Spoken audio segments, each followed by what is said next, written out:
안녕하십니까, 박계비입니다. 이 동영상에서는 이계 미분 방정식 공부를 좀 더 쉽게 하기 위해 일단 외우면 도움이 될 내용에 대해 계속 설명드리겠습니다. 이 동영상은 이에 대한 세 번째 동영상으로서 특성 방정식의 해가 중근 일대의 일반해를 설명하는 것입니다.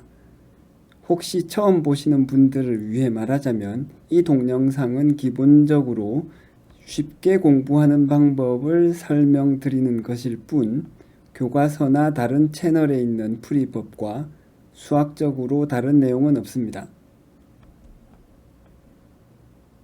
먼저 이전의 다른 동영상에서 상수계수 제차 이계 미분 방정식 풀이의 기본 골격을 설명드렸고 이와 같은 내용을 봤습니다.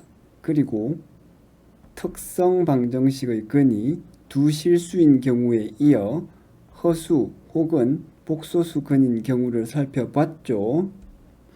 이제 특성 방정식의 근이 중근이 되는 경우만 살펴보고 그 다음에는 본격적으로 이 내용을 이해해 봐야 합니다. 이 동영상에서는 논리적으로 이해하기 전에 이 경우를 알아보는 겁니다. 특성 방정식의 근이 중근일 때도 그 값을 추측한 해의 람다에 넣어야 합니다. 중근이니까 같은 값, 즉 하나의 값을 넣으니까 최종적인 해는 일단 하나만 나오겠죠. 즉 이 부분이 달라집니다. 이것이 이 동영상에서 살펴볼 부분입니다. 자, 람다가 중근일 때 람다는 이렇게 하나의 값이 나오겠죠. 왜냐하면 중근이란 말은 이 부분이 0이라는 말이고 그래서 이 부분만 남기 때문입니다. 이제 이 값을 여기에 넣습니다. 그러면 이계 미방의 해는 이렇게 하나가 나옵니다. 이것으로 끝나면 훨씬 쉬운데 여기서 금방 이해하기에는 어려운 단계가 나타납니다. 그건 이렇게 y1에 x가 곱해진 함수가 역시 해가 된다는 거죠. 이제 이 부분을 이해해 봐야 하는데 그 전에 외워야 하는 부분을 정리하면 이 경우, 즉 중근인 경우의 일반해는 이렇게 됩니다. 람다가 두 실수일 때와 마찬가지로 이 부분이 여기에 오고 y1, 이 부분이 여기에 오는 거죠. y2, 그리고 상수가 각각 붙었습니다. 그래서 이렇게 하나의 일반해로 묶이는 겁니다. 강조하자면 여기 x가 곱해져 있다는 점이 이 경우, 즉 중근인 경우의 핵심입니다.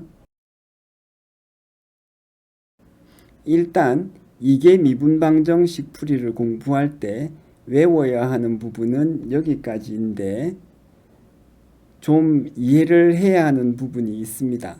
그건 이게 어떻게 나타날 수 있는가 하는 것이죠. 일단 당장 이계 미분방정식의 단순한 형태를 계산하기 위해 필요한 과정을 다 외웠으니 계산은 할 수 있을 겁니다.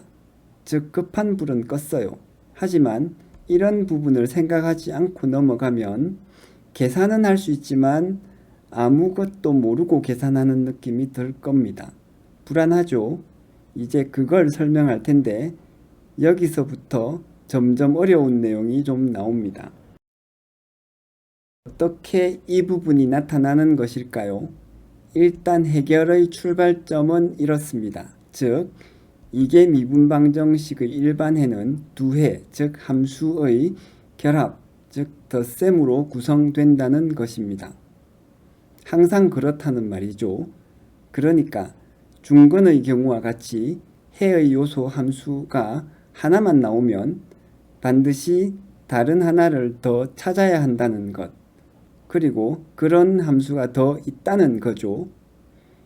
이게 또 상당히 난해한데 그래서 왜 이 전제가 성립하는지는 별도로 설명드리겠습니다. 일단 이렇다고 받아들입시다. 그러면 다시 번복하자면 람다가 중근이라서 하나의 해만 이렇게 나오는 거죠. 그렇다면 다른 하나의 해 y2는 어떻게 될까요? 이렇게 된다고 가정합시다. 즉 x의 어떤 함수 u가 2의 람다 x성에 곱해져 있는 겁니다. 여기 사이에 곱하기가 있는 거죠. 그리고 이것은 먼저 찾은 해인 y1입니다. 간단히 u 곱하기 y1로 쓸 수 있습니다. 이 가정에 대해서도 역시 별도의 설명이 필요한데 일단 이 가정이 매개 변수 변환법이라고 불린다는 것만 알고 넘어갑시다. 역시 별도의 동영상으로 설명드리겠습니다. 이렇게 난해한 가정이 많이 들어오기 때문에 특성 방정식의 해가 중근인 경우 이 경우가 가장 어렵죠. 어쨌든 y가 이런 함수라고 합리적으로 가정했으면 이것을 원래식에 넣습니다. 왜냐하면 y2 역시 해니까요. 그러면 여기에 전부 y가 들어간다는 이야기고 y를 한 번 미분한 부분은 이렇게 되고 이것을 다시 미분한 것, 이 부분은 이렇게 되겠습니다. 왜냐하면 이걸 먼저 보시면 요거를 미분한 게 요거죠. 그래서 요거를 먼저 미분합니다. 그러면 요거를 미분해서 y2 다시 요거는 그대로 오고요. 이번에는 요건 그대로 오고 요거를 미분합니다. 요렇게. 그래서 요 부분은 됐죠? 그 다음에 요 부분을 미분하면 요거를 미분해서 요렇게 요건 그대로 오고 그 다음에 요거는 그대로 오고 요거를 미분해서 요 2' 이렇게 된 겁니다. 그리고 이 부분이 두 개가 똑같으니까 묶어서 2 이렇게 되겠어요. 요거 없어지고 이렇게요. 요 부분이죠. 이제 요거를 여기 넣고 요거를 여기 넣습니다. 즉 요거를 여기 넣고 요거를 여기 넣는 거죠. 그러면 이런 식이 됩니다. 다시 요게 요 그대로 들어왔고 이게 그대로 들어왔고 요거 A 그대로 있고 B 그대로 있어요. 그 다음에 Y는 Y2니까 요거 그대로 왔습니다. 이렇게 우리가 구해야 하는 부분이 U니까 U를 중심으로 이 식을 다시 정리하면 이렇게 됩니다. 그래서 U2'가 있는 것은 요거 하나, 그 다음에 U''가 하나 있는 것은 요거 두 개네요. 그래서 요거 묶어내고 요거 요렇게 요거 요렇게 그 다음에 U가 하나 있는 것은 요거 세 개입니다. 그래서 U를 묶어내고 요거 요렇게 오고 요거 요렇게 오고 요거 요렇게 왔습니다.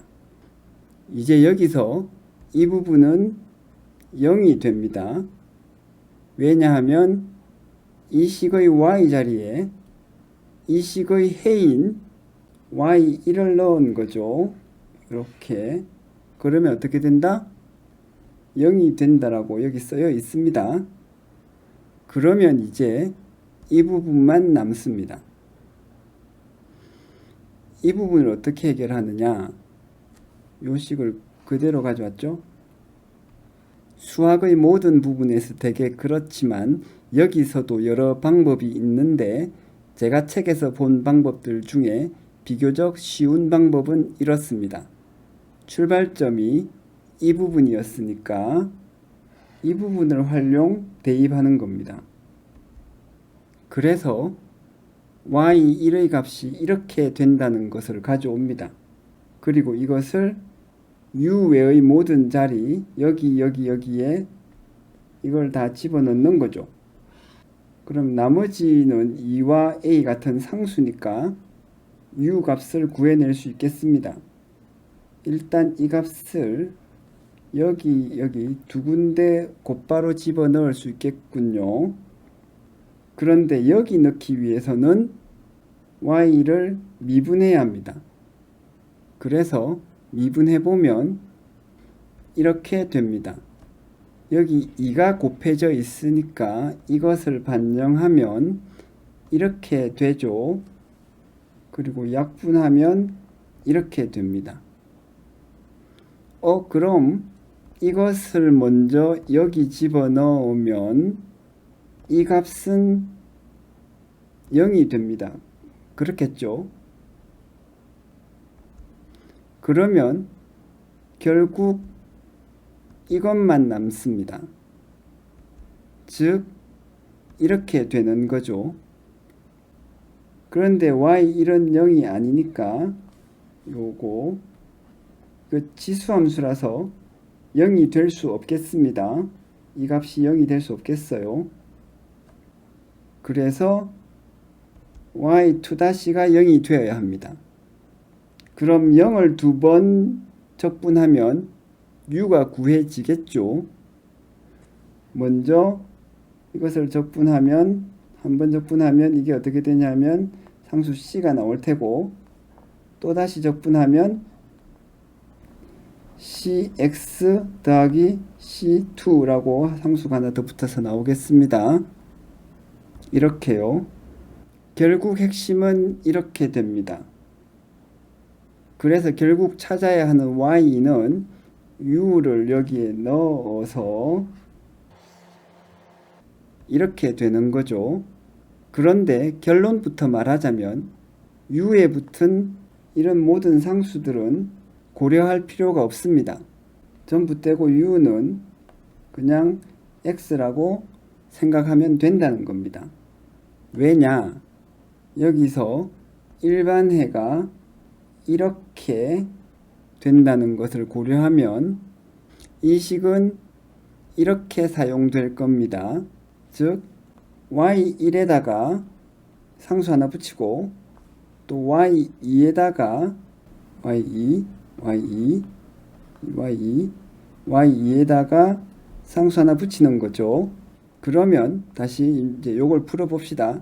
요걸 이제 넘겨서 이렇게 되고 자, 그 다음에 x가 있는 요항을 여기로 뺐어요. 그럼 요것이 여기로 왔습니다. 그 다음에는 y1을 묶어내는 거죠. 이렇게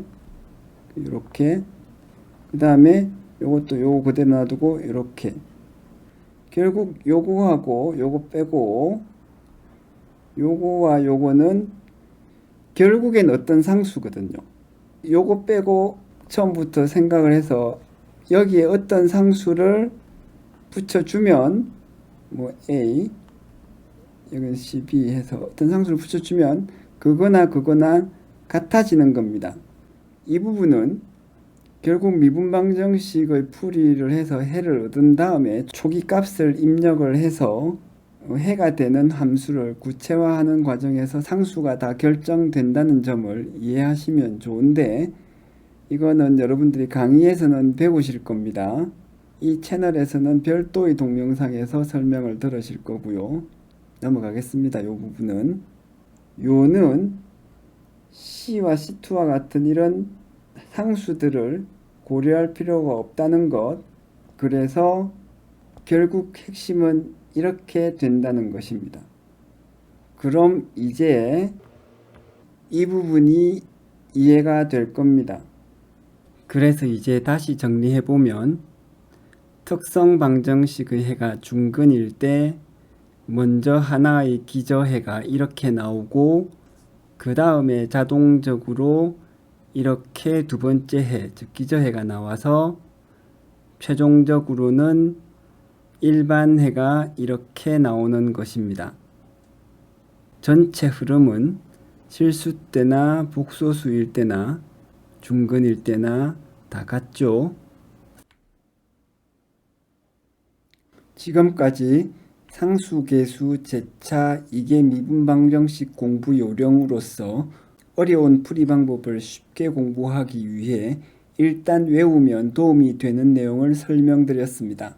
이번 동영상을 포함해서 2개 미분방정식에 대한 3개의 동영상의 내용을 다음 동영상에서 정리하겠습니다. 그리고 추가적으로 수학적인 설명을 드리도록 하겠습니다. 이제부터의 설명은 한 번 듣고 이해만 하시면 되는 내용들이 주를 이룰 겁니다. 시청해 주셔서 감사드리고 도움이 되셨다면 좋아요와 구독 그리고 알림 버튼을 한 번씩 눌러주시길 부탁드립니다. 감사합니다.